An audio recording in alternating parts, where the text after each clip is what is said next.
Iba pang malalaking balita sa puntong ito ho ng Bombo Network News. Bibigyan natin ang ating panayam at para sa mga napapanahong paksa. Kapiling ho natin sa ating linya ng komunikasyon si Representative Rene Luis Co, House Assistant Minority Leader at kinatawan ng Kabataan Party List dyan sa Kamara de Representantes. Pabati natin sa Bombo Radio Philippines. We're nationwide and worldwide. Si Bombo Dennis Hamito po ito. And together with me, si Bombo Everly Rico. Welcome to the program, Representative Co.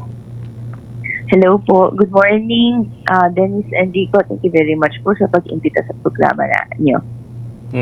Kanina ay meron pong balita sapagkat may pahayag ang Armed Forces of the Philippines at kabilang yung inyo pong grupong kinakatawan dyan sa Kamara na pinasasagot raw doon po sa presensya ng Filipino-American na si Chantal, natagpuan po sa Mindoro. Nakapagbigay na ho ba ng tugon ang inyong panig dyan ho sa patawag o abiso ng Armed Forces of the Philippines? Hindi ka aware dun sa statement ng AFP, pero matagal na po tayong nagpanawagan din na dapat pong i-release na si Chantal. Ang kaalaman natin, bagamat hindi miyembro si Chantal ng organisasyon na binangan ko, Kabataan Party List, siya po ay kabataan at sa kaalaman natin ay nariyan dahil gustong malaman kung anong nangyayari sa Pilipinas. And sa ganyang kaparaanan, bilang civilian po siya, ay wala pong rason para i-detain ng ganun katagal sa AFP, sa military camp. And dahil concerned tayo sa pwedeng mangyari sa kanya, may track record ang militar sa intimidation, harassment, torture, lalo na pag matagal sa isang military camp. Ang panawagan natin, i-release na siya sa pinakahagip. I see. Okay, kami ho'y aabang din sa iba pang mga development hinggil ho dito. By the way, sa ibang paksa muna ho tayo, ano ho yung take ninyo dyan sa panig ho ng Makabayan Block dun sa dalawa raw na nilulutong impeachment complaint? Una, laban kay Vice President Sara Duterte. Ito yung ikalawang reklamo laban ho sa kanya sapagkat last year ay nagkaroon ng ilang technicalities at hindi ho ito nag-prosper. And another one is yung laban kay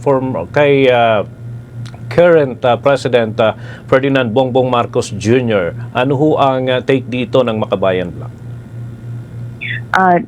Well, tungkol po sa impeachment complaints in particular, pinag-aaralan talaga na masusi ng Makabayan Block, yung mga pagbuo nito.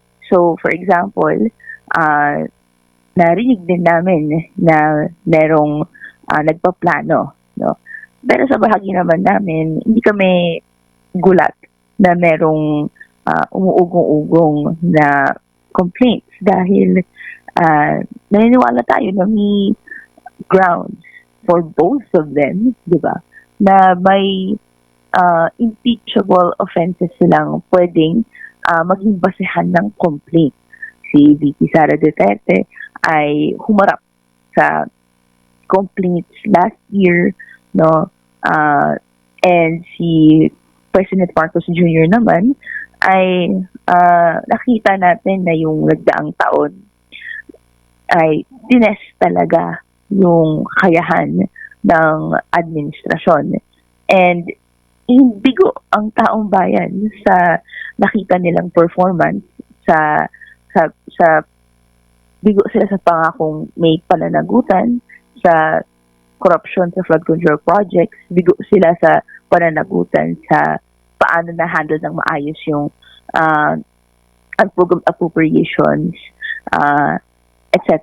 So, tayo, alam natin may basehan, di tayo gulat doon, at pinag-aaralan din natin kung ano mong mga susunod na hakbang ang dapat given yung ganitong kabiguan na ramdaman ng mga Pilipino. Okay. In terms of procedure, paano ho ba yung proseso dyan sa Kamara? Paano kung mauna yung reklamo laban kay former... unahin na natin, iba. Mauna yung reklamo laban kay Pangulong Marcos. Obligado ba ang Kongreso na tapusin muna ito and then yung another case naman na inihain laban sa isa pang opisyal, saka lamang didinggin? O pwede ho ito pagsabayin? Paano ho ba ang sistema? Pwede po itong pagsabayin. Wala pong sequencing na dapat alalahanin. And pwede pong sa isang session ay may multiple complaints siyang makuha tungkol sa multiple complaints for various impeachment officials. Pero again, dapat may pag-observe ng 1-year bar rule. So for example, kapag may complaints na na-receive tapos tungkol sa isang impeachment official siya, may isang complaint na either ito yung nauna, yung i-recognize na complaint, or yung nangyari noon, ay parang may consolidated complaint. Although yung Supreme Court nga ay nag-rule particularly on that, na dapat parang hindi inupuan ng section yung complaints, etc. Pero nonetheless, it stands naman. May isang complaint dapat. It should bar yung other complaints for the same official. Pero pwedeng different officials. Sabay-sabay po yan. Malinaw ho yan. Anyway, ang akin hong katandem dito, si Bombo Ever Rico, may ilang din punto na nais pong maitanong po sa inyo. Bombo Ever? Alright. Representative ko, sa issue naman po ng maintenance and other operating expenses ng mga kongresista, paano po ba yung nagiging proseso po nito? And clarification lamang din po kung totoo ba na nagiging reward system na po ito sa mga agenda po ng liderato ng Kamara? So, sa bahagi po ng Kongreso ay hindi naman po sikreto na may operation yung opisina at may expenses po ito. Sa bahagi naman natin sa Makabayan Block, yung regular na nare-receive ng isang opisina, yun naman din po yung meron tayo. And hindi to tied bilang reward for attendance or whatnot. And I can't say the same for others. Pero sa bahagi po natin, yung miniminta na natin na kung ano man yung nasa regular budget, yun yung ginagamit natin para pang-operate ng opisina. Okay. Regarding naman po dito sa 2026 national budget, sinasabi po ng administrasyon, ito po ay pork-free. Ano naman po yung pananaw ng inyo pong grupo, ang Makabayan Block, sa pambansang pondo po ngayon? Well, ang dami natin talagang naging complaints sa 2026 budget. Ito po yung masusi nating pinag-aralan ng nagdaang taon.